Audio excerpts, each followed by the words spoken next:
Agora que eu vou passar vergonha, vamos lá. Aqui é que nem Domingão do Faustão, quem sabe... Domingão não, né, que agora é todo dia quem sabe faz ao vivo. Vou tentar fazer uma contagem de frequência utilizando o... Beleza? Vamos lá, o senhor me ajude. Vou puxar aqui minha lista. Primeira coisa, vamos converter a nossa lista em um setting. E aí agora já aproveitando... Heber tá ainda aí, Heber? Faz aí, Tô chefe. ouvindo. Tô Pronto, ouvindo. vamos embora. Vou agora inserir um comandozinho já, um spoilerzinho que seria o nosso laço de repetição, beleza? Então eu faço o seguinte, ó, usar um for, basicamente a gente vai ter uma instrução que vai definir quantas vezes um conjunto de comandos internamente vai ser executado. Então eu vou ter uma condição inicial e uma condição de parada. Daqui a pouco eu volto no for da maneira mais simples, mas aqui eu já vou dar um exemplo mais adiantado do for. Vamos ver se ele não me envergonha, certo? Eu vou tentar acessar os elementos do set diretamente. Elemento in set1, certo? E vamos fazer o seguinte.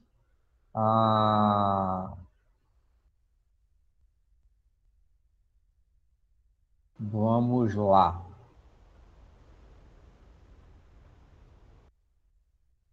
Elemento 1.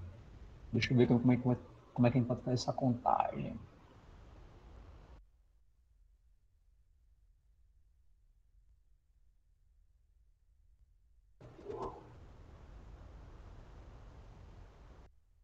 Só parei aqui para raciocinar, viu, gente? Deixa eu ver como é que eu faço essa contagem aqui de uma maneira adequada.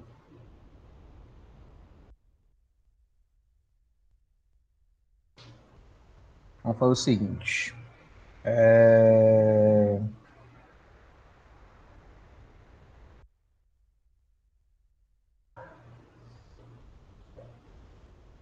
Vamos lá.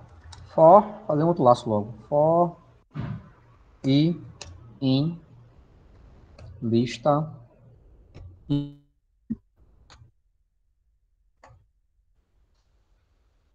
Vou criar aqui um contador. Contador igual a 0.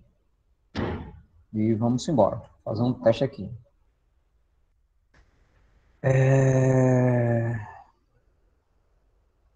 Temp igual a lista 1 na posição. Não, é direto i. Igual a i. Se i for igual a elemento, a gente vai fazer o quê? A gente vai fazer contador é igual a contador mais 1. Caso contrário, faço nada, termino o laço de repetição, vendo aqui a editação que eu estou fazendo, né? Ó, já estou começando aqui a complicar o processo, beleza? Ó, eu tenho um primeiro laço de repetição que está mais à esquerda, e duas linhas aqui estão mais à direita, então significa que fazem parte do laço de repetição externo. Criei mais um for aqui dentro, então esses comandos se deslocam mais à direita novamente, e dentro desse for ainda tem um if aqui, e dentro do if mais um comando à direita. Então, percebem que está formando uma escadinha aqui, né? Ó, direita, mais à direita, mais à direita. Se eu voltar para esse nível aqui que eu estou agora, ó, onde está piscando o cursor, significa que o comando que eu vou executar, o nível de execução desse for e dessa linha de atribuição aqui do contador. Tá? Então, vai ser executado nesse mesmo nível de importância. O que é que eu vou fazer aqui, ó? Eu vou dar um print. O valor percentual de aparece vezes na lista. Aqui é bom que eu já vou dar uma informação aí, um recurso do print, beleza? Aqui a gente vê o valor, então é elemento, vírgula, contador, tá? Ó, dentro do print, só para poder mostrar para vocês aqui o seguinte, a gente pode imprimir, né, um texto, mas se eu quiser combinar texto com valores de uma variável, a gente pode usar esse recurso aqui do percentual, tá? Quando eu coloco o valor dentro de uma string, o que é que eu estou informando para o Python? Opa! Ele diz aqui, ó, que vai querer colocar um conteúdo numérico do tipo inteiro nessa posição. E esse conteúdo vai ser informado no finalzinho aqui do comando, certo? Opa! Ele vai querer botar um outro conteúdo aqui, ó, do tipo inteiro nessa posição. Eu vou ter que ter um segundo elemento sendo informado aqui fora da string. Percentual D valores que eu vou inserir do tipo inteiro. Percentual F são valores do tipo ponto flutuante. É como se fosse uma conversão de um valor para uma string, né? Ou para um caractere dentro do print, tá? Eu vou passar para vocês depois um pronto desses recursos aí. Certo? Então, vou imprimir aqui, ó, o valor, tantas vezes. Vamos ver agora se... Certo? Eu não passo vergonha. Se der errado, eu vou passar vergonha. Vamos lá.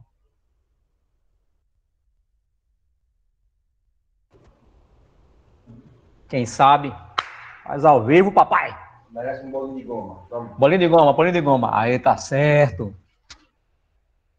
Eita. O outro joga no chão.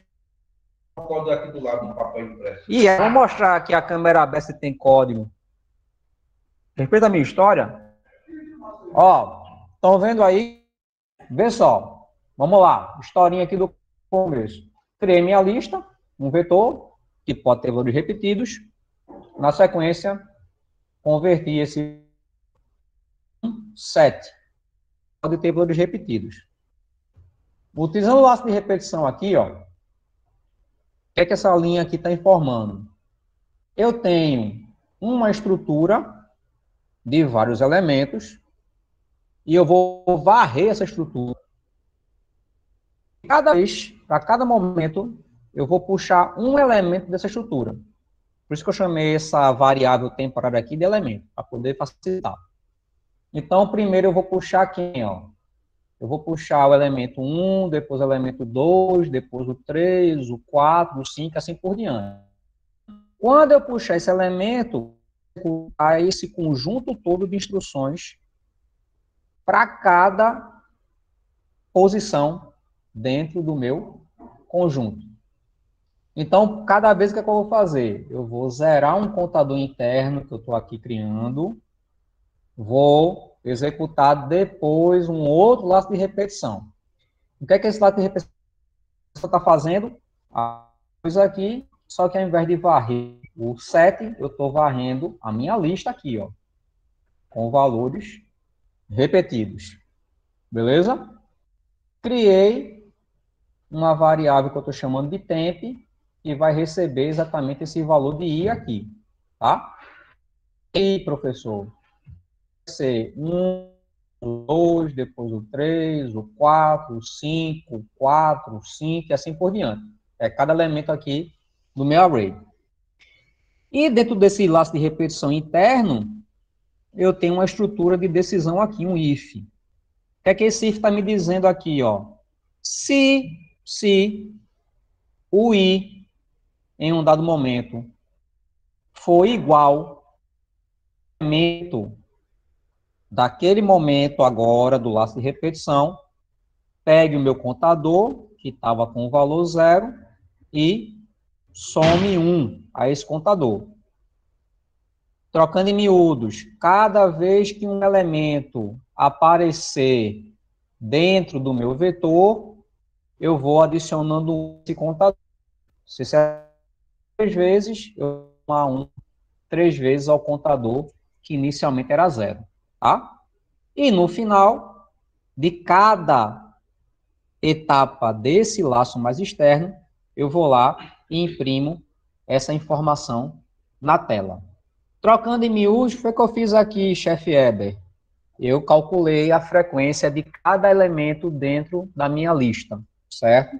Então, eu sei que o elemento 1 aparece apenas uma vez, o elemento 2 aparece apenas uma vez, o elemento 3 aparece 2 vezes, ó. Ele está aqui e aqui. O elemento 4 aparece 4 vezes, aqui, aqui, aqui e aqui, e assim por diante, certo? Então, com esse script aqui, ó, eu consigo calcular a frequência de elementos dentro de um vetor qualquer. Deu para entender? Eu. Ó, não precisa não, né? Oi? Não precisa fechar o for não, né? Porque tem linguagem que você tem que dar um end, né? Não, for. Não. O que é que eu entendo aqui, o que é que o Python entende? É por isso que eu acho ele bem legal nesse sentido. Tá vendo aqui que está a indentação, né? A estrutura aqui, ó, ficando mais à direita, à direita, à direita.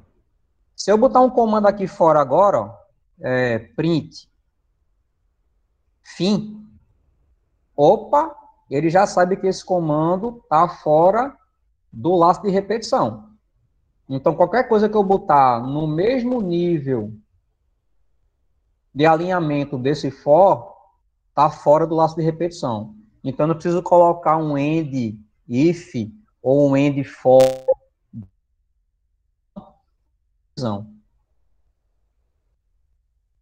Beleza? Beleza. Entendeu aí? Sim ou não? Sim. Tranquilo? Então, vamos seguir o passeio. Vamos lá. Tá. Eu vou falar um pouquinho agora sobre operadores, beleza? Deixa eu abrir um quadrinho aqui. Seguinte, em Python, assim como qualquer outra linguagem de programação, a gente vai ter um conjunto de operadores, tá? Operadores para cada tipo de dado que a gente vai estar trabalhando. Então, em termos de operadores numéricos, o que a gente vai ter em Python? Eu vou ter, óbvio, adição, subtração, multiplicação, divisão. Tá? Além desses caras aqui, o que é que eu vou ter mais? Deixa eu subir aqui a tela, né? Aí. O que é que eu vou ter mais? Eu ainda vou ter o quociente de uma divisão, tá? O resto de uma divisão entre inteiros e ainda potência, certo? Em C, potência representado por um circunflexo. Eu acho que em MATLAB também, né? Não é isso, Ângelo? MATLAB era circunflexo? Ou era... É circunflexo, né? Isso. É circunflexo. Aqui em Python, potência é asterisco, asterisco. Ou a gente vai ter, por exemplo, na biblioteca math ou no NumPy, uma função para potência, tá? Mas isso aqui já resolve muito o nosso galho. Eu vou dar alguns exemplos aqui de cada operação. Não de soma, subtração, que é, pelo amor de Deus, vocês já sabem. Mas das 3 últimas aí, para vocês terem uma ideia como é que elas funcionam. A1 igual 5 var 2 igual a 4.1. Vamos lá. Print. Eu vou fazer var 1 barra barra var 2. Já vou aproveitar, dar um print aqui. Var 1 percentual var 2. Print var 1 asterisco, né? var 2. Vamos lá. A operação dessa faz. O barra barra me retorna o quociente da divisão inteira, né? Entre dois números. Então, eu tenho 20.5, que é um número real. 4.1, que é um número real. O que é que o barra barra me retorna? Bem, eu vou converter esses dois camaradas para inteiros e vou dar como retorno o resto da divisão inteira entre esses valores, certo? Desculpa, o quociente, nesse caso aí. Então, ele retorna 5. 20 dividido por 4 dá 5. O percentual, ele me dá o resto da divisão entre os inteiros. Então, o que é que ele faz? Ele pega o 20.5 e divide por 4.1, na verdade. E aí ele faz, ó, se fosse uma divisão exata, eu teria 5, né, como quociente, e esse valor aí bem pequenininho aí, ó, 1.77 é a menos 15, como o resto de divisão. E o percentual aí, né, desculpa, o asterisco é potência, né? Para vocês entenderem melhor, por exemplo, o resto de divisão, deixa eu fazer o seguinte agora aqui. Eu vou mudar esses valores. Vou botar 15 e aqui eu vou colocar 4. Vai ficar mais fácil. Bem, qual é o quociente da divisão entre 15 e 4? 3. Qual é o resto da divisão entre 15 e 4? Bem, 15 dividido por 4, se o quociente é 3, 3 vezes 4, 12. O que aqui sobra? 3. Certo? E a potência está aí, normal. Aí você faz, tá, mas que negócio besta, por que é que eu preciso disso aí? Bem, a gente pode utilizar, por exemplo, essa operação percentual para, por exemplo, saber se um dado número ele é par ou ímpar. Ué, como é que eu faço isso? Bem, vamos supor que eu tenho um número qualquer. Esse número, ele é par ou ímpar? Bem, se eu fizer par 3 percentual 2, se ele é 1, eu sei que ele é ímpar. Se o número dividido por 2, o resto da divisão for 0, eu sei que ele é par. Certo? Ah, mas para que isso? Bem, pode ser que em um dado problema a gente precise analisar valores ímpares de valores pares. Ou, outro exemplo, digamos que a gente esteja analisando sinais de vibração, ou ruído, ou algum espectro sonoro. A gente não tem lá os harmônicos, os múltiplos de um sinal. Bem, como é que eu posso analisar se um valor ele é um múltiplo de uma outra frequência, né, no dada posição? Bem, eu posso colocar qual é a posição e verificar se o número ele é um múltiplo deste valor ou não. É simplesmente calcular o resto da divisão entre inteiros. Por exemplo, se eu boto 25, se o que volta do resto da divisão é 0, eu sei que 25 é múltiplo de 5. Diferente de 0, é que esse número não é múltiplo de 5. Então, tem algumas situações que esse tipo de operação ela é bem útil, certo? principalmente nessa de valores múltiplos, múltiplo de um número, outro número qualquer, tá? Só por curiosidade, não sei se vocês sabem, mas existe um algoritmo de criptografia que usa exatamente essa operação de resto de divisão para gerar as chaves criptográficas. Só que é óbvio que ele faz esse resto de divisão entre 24 e 5, entre 12 e 2. Ele faz o resto da divisão entre um número inteiro gigante e um outro número inteiro gigante. Só que normalmente são números aleatórios, né? E aí, a partir desse resto de divisão, a gente faz o resto do processamento para poder gerar a criptografia, tá? Só por curiosidade, tá? Então, essa operação, por mais simples que ela pareça, ela é bastante útil em algumas operações de matemática discreta. Mas vamos seguindo o passeio, tá?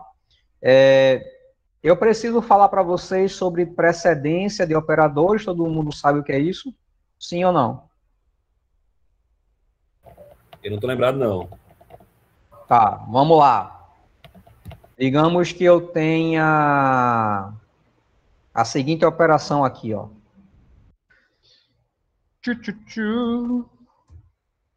3 vezes 2 mais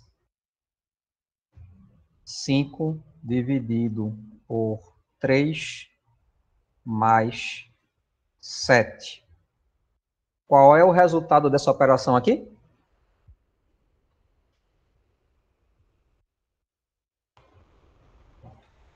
Eu vou facilitar a vida de vocês. Pronto, aqui. Qual é o resultado dessa operação?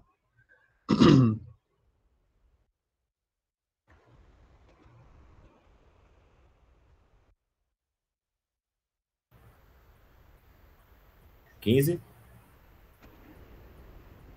Quem dá um número diferente aí?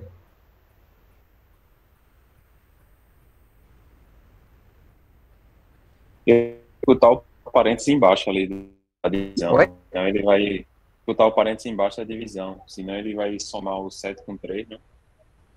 Sim, E vai dividir por 10. Quem dá mais? O número aí. Coloca 6,6. Vamos ver aqui quanto é que vai dar? 15. Por que isso? Porque aí são as regras de né, de operações matemáticas. Pela hierarquia de precedência, tá? Tudo que tiver entre parênteses vai ser executado primeiro. Beleza? E aí segue a seguinte regra. Bem, primeiro parênteses, depois potência, depois atribuição de sinal, ou seja, transformar o número negativo em positivo e positivo em negativo, tá? Depois, no mesmo nível de execução, a gente vai ter multiplicação, divisão, quociente, resto e divisão, e por último, soma e subtração. Então, essa operação aqui todinha, ó, ela pode ser escrita da seguinte forma. Deixa eu botar um textinho aqui que fica mais fácil, né? Então, você vai ter que 3 vezes 2 mais 6 dividido por 3 mais 7 vai ser traduzido em que operações? Primeiro eu tenho 3 vezes 2, opa, que dá 6. No mesmo nível aí, né, de... Ixi, ele está fazendo multiplicação aqui, que danada é isso que ele está fazendo aqui? Ele não está fazendo o que eu quero que ele faça. Deixa eu ver se eu separar aqui, se ele... Agora, pronto. Vou separar aqui para não dar problema. Certo? No mesmo nível de execução, né, na verdade, antes, eu vou ter aí o meu 6 dividido por 3, né? Que dá 2. E aí depois é que eu faço 2 mais 7, 9. Por fim, eu tenho 6 mais 9, que dá 15. Sacou aí, chefe Eber? Saquei. É porque eu tava com o pensamento inverso aqui, né? Pensando, por exemplo, uma forma Exatamente. de que eu quero que somos com 7, então eu quero soma, eu colocar em parênteses aí, né? Isso. Se eu quisesse que, por exemplo, primeiro eu somasse 3 com 7, aí eu tenho que botar aqui o parênteses, e aí daria 6,6, certo? Por que isso aqui é importante, galera, também entender? Porque, às vezes, a gente vai escrever equações, principalmente em métodos numéricos, gigantescas, e se a gente não se ligar nessas regrinhas de precedência, vai dar erro. Agora, veja, não é que vai dar erro lá de execução. O teu resultado vai estar errado, certo? Eu até brinco aqui com os alunos de engenharia também o seguinte: cuidado, o fato de um programa executar não significa que ele esteja correto. Então, muitas vezes o programa ele vai resultar para você um número lá qualquer e você vai dizer, pô, como não deu erro, tá tudo certinho. E não vai estar, certo? A tua operação ela pode estar aí errada e o que era para dar 15 está dando 6,6, ou o que era para dar 6,6, né? Vai dar aí 15, certo? Que é esse caso aqui agora. Beleza? Deu para entender? Então, sempre essa regra de precedência. Primeiro parênteses, depois potência, depois atribuição de sinal. No mesmo nível agora abaixo, multiplicação, divisão, resto e quociente. E por último, soma. Tranquilo? Posso seguir o passeio? Pronto. Vamos embora. Vai falar um pouquinho, ó, sobre estruturas de controle em Python. Então, nós temos dois tipos de estrutura de controle, tá? Temos estruturas de decisão e temos estruturas de repetição. Eu já dei um spoiler desses dois conjuntos aqui naquele exemplo de contagem de frequência, tá? As estruturas de decisão em Python, né? Estruturas de decisão, elas se dividem em dois outros grupos, tá? Na verdade, não é uma divisão, né? É uma derivação. Eu posso ter o if, basicamente, né? E a condição lógica de avaliação. E aí, se eu faço somente um if, bem, eu só vou executar algo se a minha condição lógica for verdadeira. Beleza? Eu posso ter ainda o seguinte, bem, eu quero avaliar uma dada condição lógica e fazer o seguinte: se a condição lógica for verdadeira, né? Vamos lá.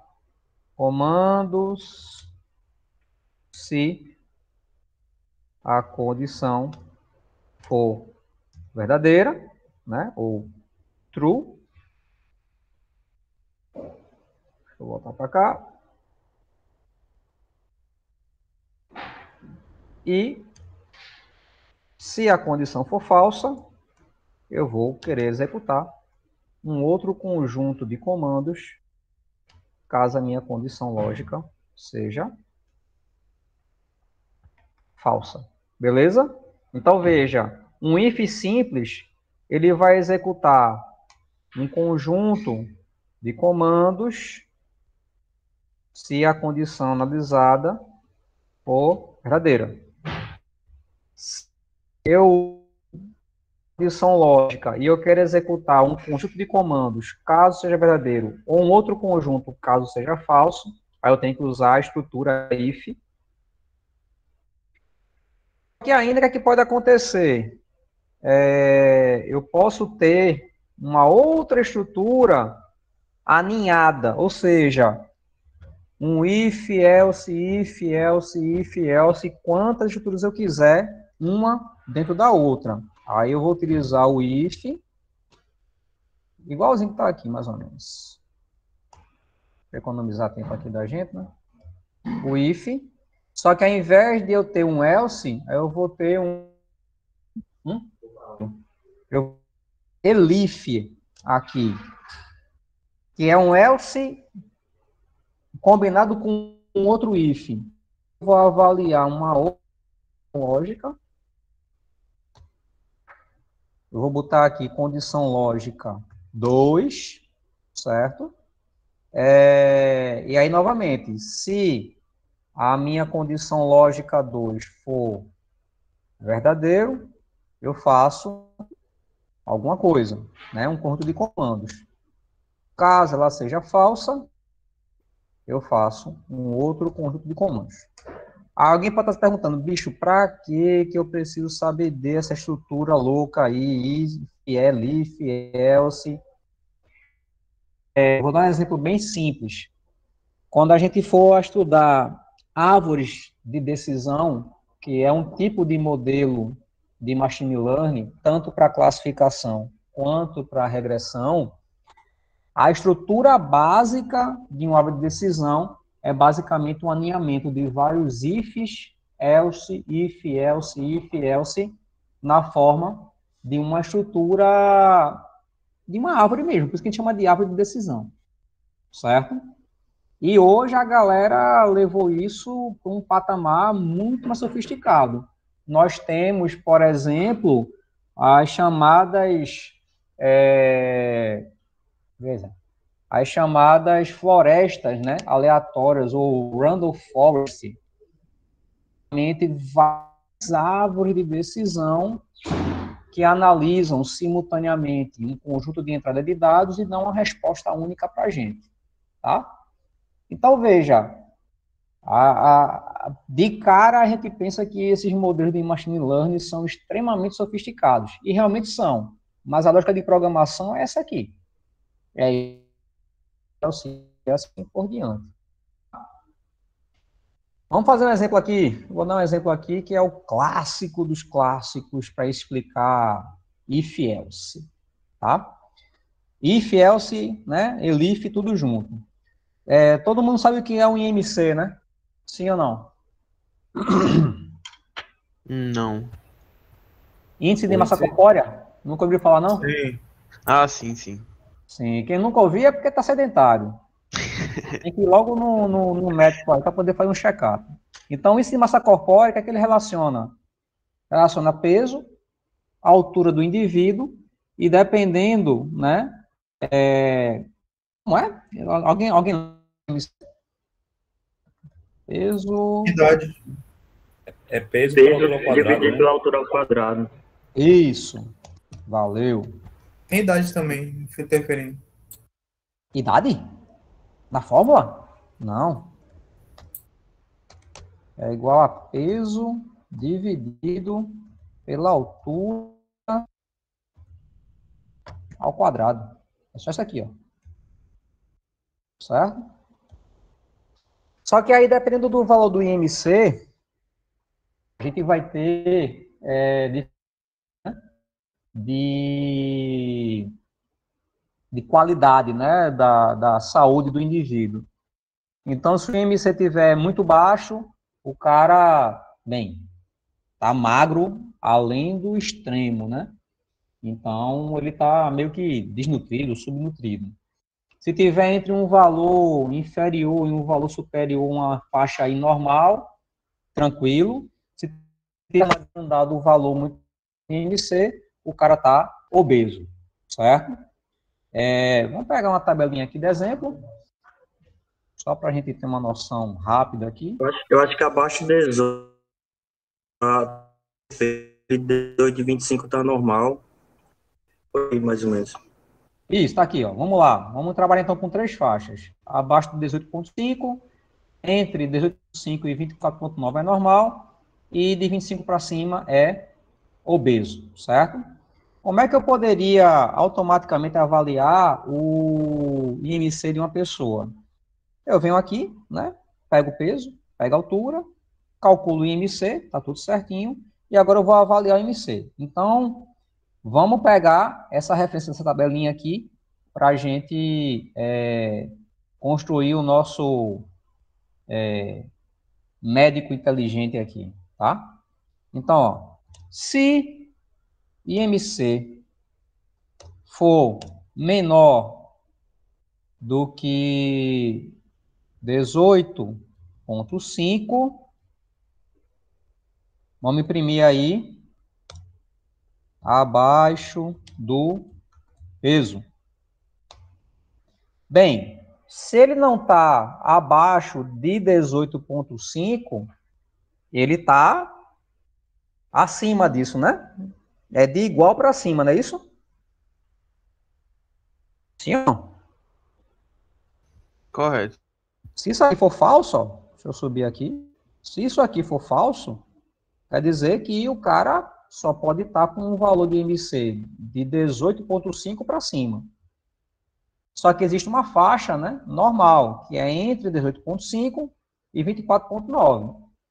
Essa faixa normal, ela só vai ser analisada se a primeira faixa for falsa. Então, se esse cara for falso, né, essa avaliação aqui, o que é que eu faço? Elif e coloco mais uma condição lógica. Se IMC maior ou igual a 18,5 e, ao mesmo tempo, IMC for menor ou igual, né?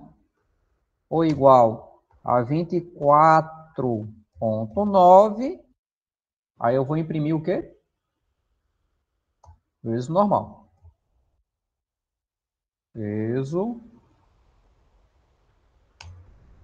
normal. Bem, se o cara não está aqui e o cara não está aqui, ele só pode estar acima de 24,9. Então, eu só preciso agora chamar um else. Eu não preciso verificar novamente. Porque a gente está trabalhando apenas com 3 níveis. Abaixo de 18,5, entre 18,5 e 24,9 e de 25 para cima. Caso o nosso amigo esteja nessa faixa superior, ele está obeso. Certo? Tranquilo? Dá para entender aí a estrutura? Como eu estou querendo avaliar mais de uma condição lógica, aí eu tenho que alinhar o meu if com o elif e o else. Deixa eu botar isso tudo certinho. Pronto. Vamos lá. Se o cara tiver com um peso de 60 quilos e uma altura de 1,70, ele está com peso normal. Vou botar aqui uns 120 quilos agora. Tá obeso, se você é escravo, né? Deixa você semana que vem, viu, safado? Ele tá obeso, ó. E se eu botar aqui um peso, vamos colocar aí 90 quilos. Ixi, continua obeso, vamos baixando aqui. Quilos. Obeso. 70. Peso normal. Vamos colocar um cara bem magrinho agora aqui. Vamos botar uns 45 quilos. Abaixo do peso. Beleza? Então, ó, eu primeiro verifico uma condição lógica. Se ela for verdadeira, executo uma instrução. Se ela é falsa, e eu quiser avaliar uma segunda condição, tendo que a foi falsa, eu venho aqui, ó, e boto a minha segunda condição. Essa segunda condição aqui, ó, propositalmente complicada. Eu tenho duas condições lógicas aqui, ó, combinadas pelo, tá? Todo mundo aqui já fez concurso, né? Para algum cargo público, sim ou não? Não, Ainda não? não. Nunca fez uma prova de raciocínio lógico, não, né? Já. Ah, então, bem, pelo menos já fez uma prova de raciocínio lógico. Então, aqueles operadores lógicos lá, i, ou, né? É a mesma coisa aqui, certo? Então, aqui eu combinei duas operações lógicas, que só podem retornar verdadeiro ou falso, através de um operador lógico i. Então, eu só vou imprimir na tela que o cara tem peso normal se, simultaneamente, o IMC for maior ou igual a 18,5 e, ao mesmo tempo, menor ou igual a 24,9, ou seja, essa faixa aqui, ó. Fora disso, vai dar obeso. Beleza? Então, isso aqui é um exemplo básico de estrutura de decisão, tá? A gente usa muito if else nas etapas de, por exemplo, pré-processamento de dados, enfim, o que vocês imaginaram que a gente precisa avaliar uma condição lógica para resolver alguma coisa dentro do programa, você vai ter que usar o if else, ainda o if, elif, como eu mostrei aqui. Beleza? Bem, de repetição.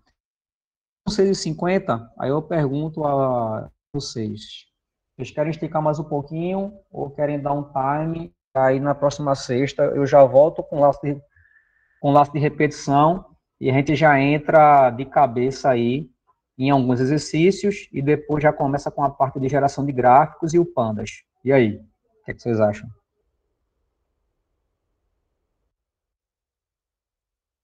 Estão vivos ainda?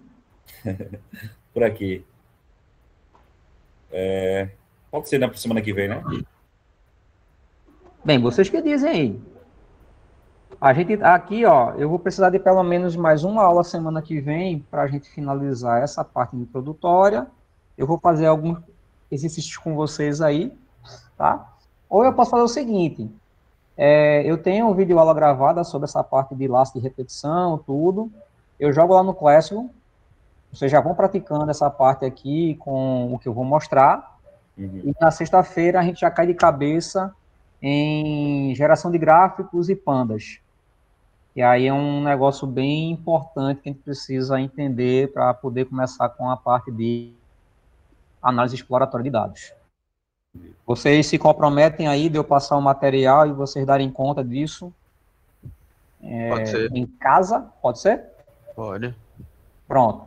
Então, sexta-feira que vem, a gente já cai de cabeça aí em Matplotlib, que é a biblioteca gráfica do Python, e no Panda, junto com o NumPy, né, uma misturada aí, para essa parte aí de carregar a base de dados, fazer algum tipo de estatísticas descritivas mais simples, para a gente, base para começar a conversar sério sobre EDS.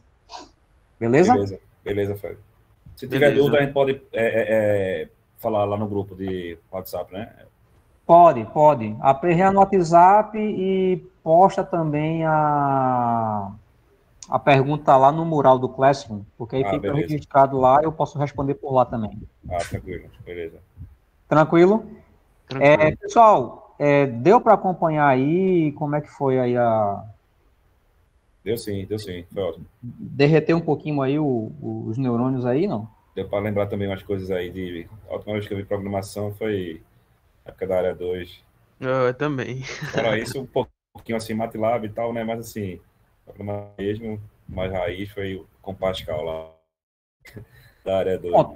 legal é que é o seguinte, a disciplina toda a gente vai trabalhar com esses comandos, certo? Então, o que não vai faltar é exemplo para vocês estarem reforçando aí o que eu falei hoje e o que eu vou falar na sexta-feira que vem. Beleza. Beleza? Mas aí, bem, vocês têm que realmente sentar a bunda na cadeira e começar a dar uma praticada aí, até para não travar em coisas muito simples, entendeu? Já vai ter muita coisa para a gente travar no meio do processo aí, quando for começar a implementar os modelos. Então, entendendo um pouquinho aí dessa parte básica, já ajuda bastante a gente a dinamizar as próximas aulas. Certo. A tua sugestão é ficar usando o Colab mesmo, é? O Colab? Então, se você ver direitinho aqui no Colab, eu não instalei nada. Foi. Certo? Então, para essa parte inicial, para trabalhar com pandas, pode trabalhar com o Colab aí sem problema. Beleza. O que a gente pode fazer é, quando for trabalhar com machine learning mesmo, oratória, aí a gente pode mostrar pelo Jupyter, certo? Ou ainda pelo PyCharm, enfim. Aí a gente consegue mostrar umas coisas mais específicas, como é que instala a biblioteca e tal. Sim. Beleza? Beleza. Pronto, pessoal. Eu acho que deu por hoje, que a garganta já está queimando aqui. Só lembrando aqui que eu vou postar o material da aula de hoje e vou postar a primeira atividade, tá bom? Bem light.